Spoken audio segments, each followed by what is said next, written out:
Welcome back to Between the Cushions here on Couch Football. You're here with Luke and Ryan. Hello. And the fantasy football season has ended. And, you know, there were many ups and downs and overs and outs, and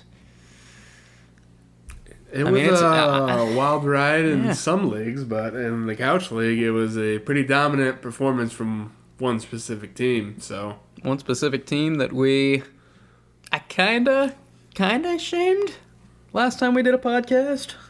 I don't a little bit. I don't know if we shamed him or not. I know the team I shamed last time, but He had no quarterback, so I gave him a lot of crap, but then on the podcast I pulled up... You got Joe Flacco throwing 4 TDs a apparently. game. You don't need... Apparently. Stream him. But yeah, congratulations to Robers, is in order, I guess. He finally did it. He's been in the league for, like 2 seasons? I've been in the league for like 5 years. Okay, let's give Robers a clap. Ryan's he's doing a suggestive gesture. So I was clapping. You put one hand against the other, and that's how you clap. Sure, that's what you were doing. Yeah. So anyways, this is Between the Cushions. We've got some NFL news we're going to cover, and then we will go ahead and just kind of briefly talk about some of the wild card games. We're not going to get to all of them probably, but all the games. Yeah, we'll probably just mention some of the headlines and what we're looking forward to seeing. So let's go ahead and check in on the news team. News team, assemble! So this is new. As of Wednesday, Pete Carroll is out as the Seahawks coach. The 72-year-old Pete Carroll. Man, putting a 72-year-old out on... Man, that's just... How could they do that? I don't know if it's a firing because he is going to stay an advisor and executive vice president of the team. So I don't think it was actually a firing. I think he's just simply stepping down. So in practice, he would get out there and run a little bit with the play. I've seen him throw some balls. He's not just one of those sideline coaches now. He is he's not near the level of Dan Campbell, who will do suicides alongside of his team. Yeah, that's a lot. That's commitment. You love to see that in the coach. Oh yeah, to be fair, that was in Hard Knocks, so he might have been putting it on a little bit. But this was the surprising firing, was Mike Vrabel getting fired by the Titans. What the frick? What are they doing? I got a rookie QB. You got DeAndre Hopkins hasn't been on the team that long. You got a running back that's going. I think they just want some change. The report was he had not been getting along with the new general manager. The general manager that traded away A.J. Brown and drafted a rookie quarterback in the last 2 drafts. Ooh. That idiot. Yeah, that guy. I might be being blunt, but he fired a coach who was coach of the year in 2019, who got his team to the playoffs pretty consistently, except for, the last 2 years, but before that, they were pretty dominant, and they didn't even have that great a roster. So clearly coaching was a big plus for them. And, he'll get a job in 5 seconds. Yeah, New England's going to need a new head coach, so, They have not... We'll see what happens. They have not fired Belichick, to be clear. I wish the Bears would take Vrabel. That would be good. Tennessee was only 6-11 this year, so... Yeah, that's not Vrabel's fault. They did that. They traded away his top receiver. Derrick Henry is in his... he's in his twilight years now. Twilight years? What are you trying to say? He's a 19-year-old teenage vampire. Okay. But no, it's not. It had nothing to do with coaching. Coaching was one of the only positives on that team. It was just a stupid move. It's a stupid move. Simple as that. The Bears fired their offensive coaching staff entirely. They got rid of Luke Getsy, fired their quarterback coach, fired their running back coach, I think fired their offensive line coach. Cleaned Yikes. house. Eberflus still remains, though. He shall remain. Which, my whole thing was, if you're going to stick with a defensive-minded head coach, Vrabel just hit the market. Go get him. I guess you could, but you have someone who's already familiar with the Bear system. And they did decent this year, so 7-10. Woohoo! Mediocrity for life. I mean, we get the first pick in the draft, so 7-10, pretty good year. Yeah, here's a headline on ESPN says Bears open-minded about top overall pick. Yeah, I was looking at that one too, and I guess you gotta keep your cards close to your chest, but you have Fields who's done better each and every year he's been playing, and right now you'd put him top half of QBs in the league, so probably around the 12-13 spot of active QBs right now. And if he's at that spot and he just keeps getting better, even if he stays the same, I mean, the Bears are going to experience at least some competent quarterback play than what we've seen in recent years. So, yeah, I mean, Ryan knows this because we've talked about it, but I am very much on the side of I would rather keep Fields. And a big thing is everyone is saying if you keep Fields, they're like, oh, if you keep Fields, you're going to have to ink him to a 5-year extension, $200 million. You don't. He's going into his 4th year. And since he was a first-round draft pick, he has a 5th-year option. Yeah, so all you have to do is pick up at this point, the only thing you have to do is pick up the 5th-year option. You don't have to worry about some massive extension. So I would say I would get his 5th-year option. I would re-sign Jalen Johnson because we need him. And then in the draft, New England holds the 3rd pick. I would trade back to 3. You still get Marvin Harrison. You probably get some nice, probably a couple second-round picks or something. They're not getting Marvin Harrison. They need Marvin Harrison. They gotta have Marvin Harrison. No. Right? This whole thing. It's not how. The next 3 seasons are completely contingent on Marvin Harrison being a Bear. Let me explain how the Bears do things. They do the stupidest thing at the stupidest time. Not a biased opinion. No, completely unbiased. I have years of data to back it up. I just can't. We don't have time to get into it now. It's true. No, it's rough, and it's bad, and it's stupid, and I don't like it. It smells funny. Yeah, this is our Bears gripe session since the year's now over. You got any other news or? No, I don't. Do you? No, I don't got news. Let's get to the games then. All right. This is a little too depressing. All right, we will flip over to the games on a lighter note. So we've got 6 wildcard games coming up.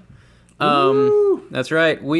Saturday games as well. There are some Saturday games. There's a Monday game as well. But we've got in our group, we've been doing a bracket challenge the last couple of years with a pool, and whoever gets the most correct picks wins throughout all the playoffs. And it'll be really interesting to see who we all go with. We have to fill them out sometime before this weekend, and Ryan's will obviously be absurd because they'll probably have like the Texans making it to the Super Bowl or something like that. You don't know. Texans would have to beat the Ravens for that to happen. I don't know if any team's going to. And you're totally going to call that. We get more points if we call upsets, so you would maybe. You would get point. Oh wait, no, the Texans won their division, so they're not an underdog over the Browns, are they? No, they're 4 and Browns are 5. Yeah. Ooh, I might take the Browns. I might take the Browns on that you one. pick who's gonna win, and Flacco's been throwing 4 TDs a game to just David Njoku, so why not? David Njoku is the DraftKings tight end to pick up for this coming week. Good. It's going to be a weekend of some revenge matches, which will be fun. You got Tyreek Hill playing in Kansas City against the Chiefs. It's supposed to be like -2 at kickoff, so that'll be freezing. And I'm probably going to take the Chiefs to win that game, actually.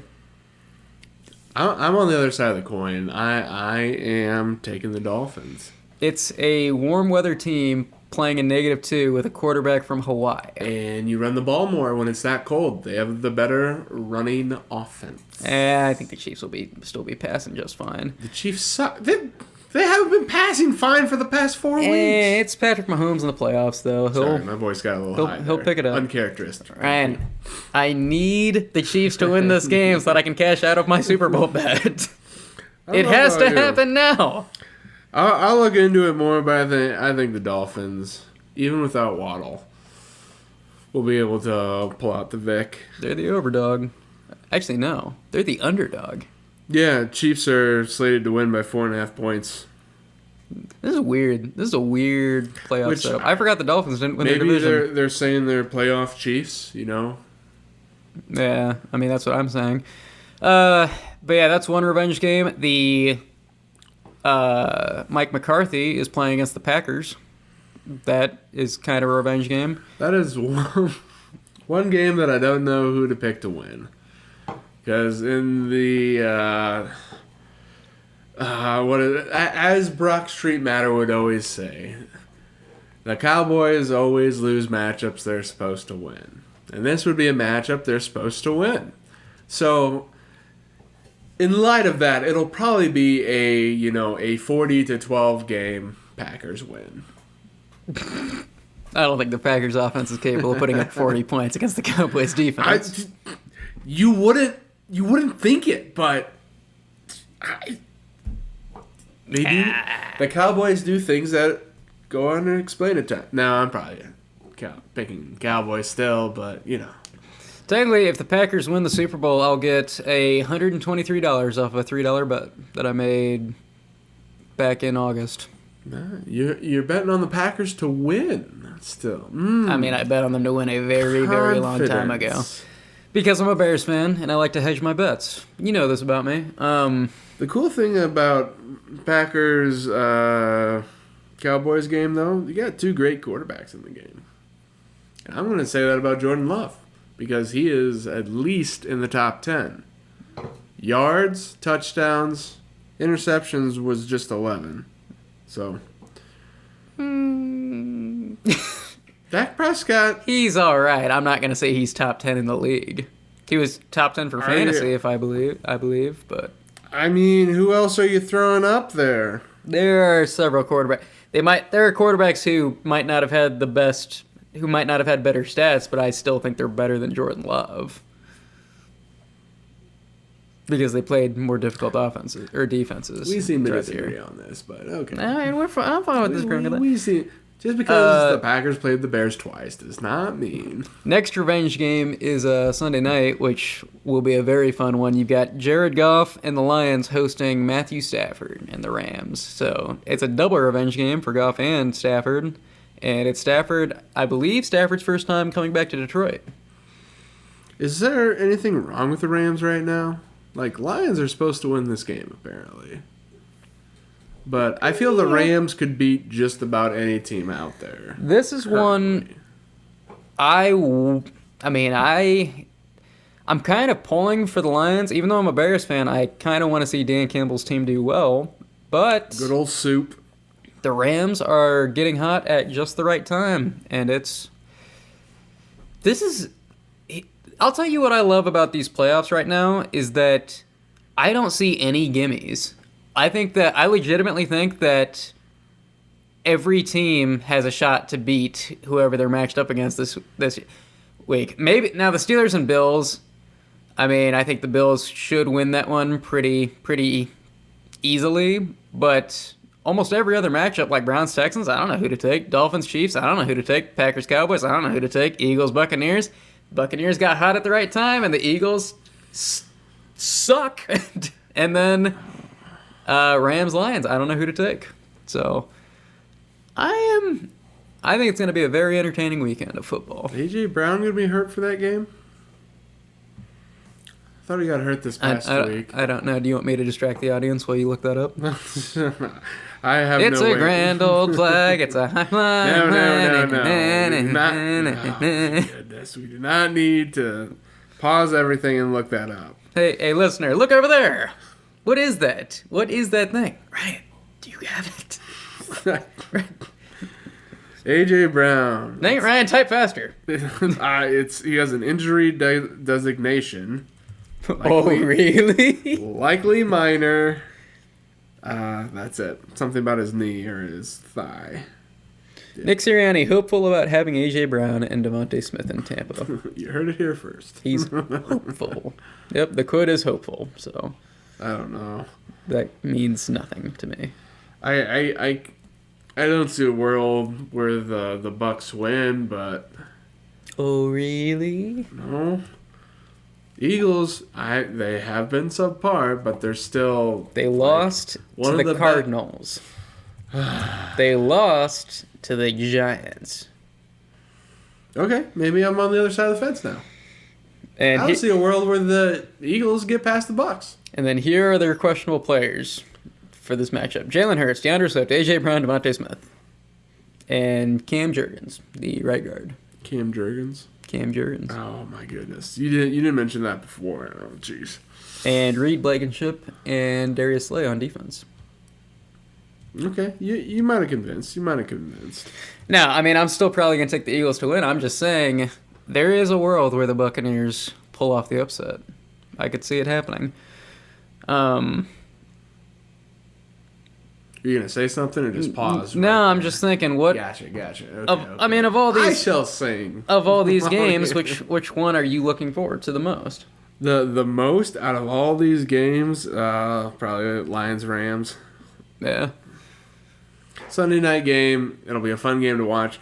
Should be a high scoring game. I think it's the highest scoring game out there, or projected to be the highest scoring game out there. Yeah.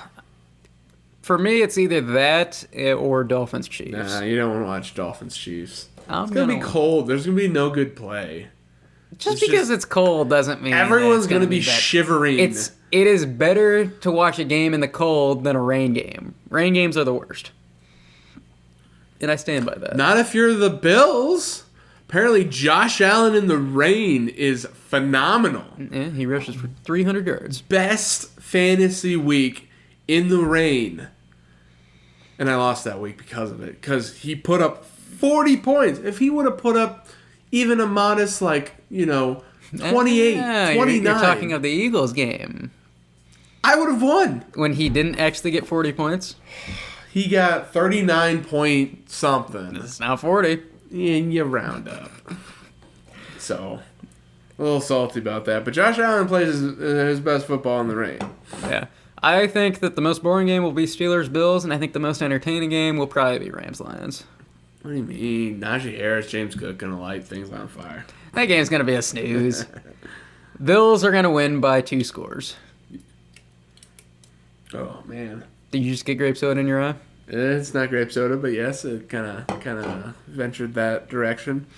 I think one of the games that is going to be fun to watch and probably pretty surprising is going to be Browns-Texans. I mean, I think so too. For like a dark horse, I don't know if it's going to be a good game or not. Browns-Texans kind of fill that role. I think it could be a good game. I think the Texans' offense is obviously a lot better than the Browns' offense, but the Browns' defense, I think, will cause trouble for C.J. Stroud, and I think that is what's going to keep the game competitive. I think the Browns' defense will be able to cover for their offense a little bit. Yeah. I think that's all I got for the weekend. Closing statement, Ryan? Well, couple closing statements. Let's just run through all 6 games right now. Who you taking? Well, we're doing the bracket challenge. I want you to know. Who you taking? All right, I'll do a quick lightning round because these are subject to change right now. So, Okay, Browns, Texans. Texans, Dolphins, Chiefs. Chiefs, Dolphins. Wrong answer. Steelers, Bills. Bills, Packers, Cowboys. Cowboys, Yeah, I'm Cowboys. I'm lighting that up. Rams, Lions. Rams, I might call that upset too, but I'm going Lions right now. Eagles, Bucks. Eagles, probably. I'm going Bucks. You convinced You are not going You Bucks. convinced me during the podcast. You're like, wait a minute here. What about this information? And I was like, oh, that's a good point. That's a good point. Now I will say, what's the Buccaneers money line like? Plus 200 probably. I will. The money line. I will minus probably 3. put a wager down for the Buccaneers, but Yeah, it'd be a good one to make some money on. yeah. But I probably on the bracket I will probably take Eagles. So I think those are subject to change though. Packers Cowboys. Who's out? I might take the Packers. I got Postseason Jordan Love. I got a feeling. Also, it's the Packers, and I'm a Bears fan, and I'm always sad. We should have had Brock on this is what podcast. happens. He would have let us know what the Cowboys were. Yeah, but Brock quit the league, Ryan. He did. Maybe. He said, "I'm too good for college football." He said, I'm Brock, and I'm too much of a purist. I'm too much of a think he was fantasy a purist. lo- I don't want a team that has all Bears. He was upset because his brother joined for 1 year, and then he won the league, and then jumped out of the league the next year. I think. Baller move. Yeah. Totally respect the hustle, but The Packers are plus 300, by the way, and that's not close. They're gonna get killed. the Buccaneers is bad. Guess what the Buccaneers money line is on FanDuel? I don't know. Plus 150. They're actually really close, plus 134. Yeah. But still, they're playing the Eagles. Eagles are -3. Bucks are a good team, as you said during the podcast. Yeah.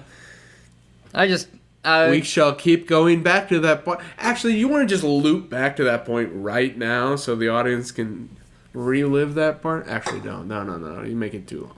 Yeah, I don't want to do that. But Steelers are plus 385, which makes sense. I don't think that they have a chance to win. But Packers plus 300, that is actually the bet that I will probably take. Since the Buccaneers odds aren't that Dolphins Chiefs I'm going to hit. great. Who are you taking? Dolphins. Oh, plus 190? Yeah, we disagree. Or are you on going to this. bet the spread? Plus 4.5. Oh, you bet the spread in this situation. You never bet the spread. Bet the spread. Ryan doesn't like spread betting. He's all or nothing. All right. Well, I think that'll do it for this episode. The next couple episodes we do will be actual full episodes, and we will do actual full game previews, minus the fantasy window since the fantasy season is over. But I have plans to replace that with a DFS segment. So, which Ryan, Do I need to start playing DFS? if you decide to now? join DraftKings, you can use my referral code. Be a pal. Do I need to waste any more money on this stuff? If you use my referral code, I think we both get like $10 or something. So Oh, good. That'll last me 5 minutes. you can do 10-cent entries. That we'll get into betting, I guess, later on. But there's some. No, we should see about getting Caleb on because Caleb loves DFS, so I think he would be into that kind of segment. So Yeah, but then we'd have to have Caleb on. that's true. Yeah. No, I forgot how much I hate Caleb. Did you hear him? He said he wants him to trade Fields, and I was like, what's he doing? He did not say that. Cue yes, he did say that. I remember. Cue angry call from Caleb. Yeah. All right. He sensed it. But yeah, that'll do it for this episode. Congrats to Michigan, by the way, national champs. Woo woo! John Harbaugh coming to the Bears. That's right, Jim Harbaugh. Please come to the Bears. All right. See you later. Bye.